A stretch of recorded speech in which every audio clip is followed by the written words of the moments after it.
Hello and welcome to this edition of Live Mint. Today we're going to talk about an important topic. It's about how investors who depend on Indian credit rating agencies for investment decisions, they not only depend on it, they also trust these ratings. But we at Mint, in our analysis, have discovered that some of these credit rating agencies are providing not only misleading information, but also information that can be harmful. Now, one of the examples is the case of Deccan Chronicle. So today we have with us Dinesh Unnikrishnan, who tracks this sector very closely. So Dinesh, what exactly has happened and why are we raising this topic with such ferocity? Thanks, Leslie. Like you mentioned, the rating agency space is very critical for any financial system because they are supposed to be independent, impartial observers of the financial system who should give, ideally, the right signals to market participants, maybe it banks, investors, or even common men, about their analytical observations about a particular company. Here, what is happening is Indian rating agencies are facing issues on two fronts. One is their very ability to rightly assess the risks of the companies and warn the financial system. There, like we have attempted in the story, there have been examples of increasing,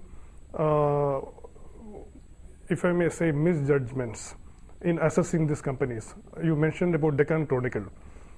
This particular company had received almost top ratings for almost every instruments they issued, be it short-term debt instruments or long-term debt, say for 2 years from one of the leading rating agencies, CARE.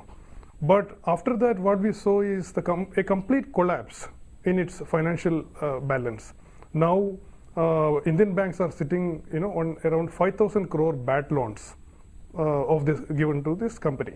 If you look at the rating space, some of the rating agencies themselves, like ICRA, has alleged in the recent past, that this excessive competition is forcing some of the rating agencies to dilute their professional standards. That means to get business, to get more companies in their rating list, sometimes they tend to give a high rating, which probably the company actually doesn't deserve. Now, this is a very serious situation because this means that the impartial element of that rating process is absent. So, now this is quite a serious accusation in a sense that we are basically telling that, okay, investors should perhaps take these reports with a pinch of salt, not only a pinch of salt, maybe perhaps a sackful of salt. Now, if that's the case, do investors have any kind of legal recourse? Do we have some kind of a system where we can, somewhere where investors can address these issues legally, perhaps? I don't think a company or a bank can seek legal recourse. Our system doesn't permit as of now. It is a very helpless situation. The only way out is to strengthen the regulation on the rating agencies, to put in place more checks and balances, to ensure that competition or any other interest doesn't impact an impartial judgment from a rating agency's side on financial system.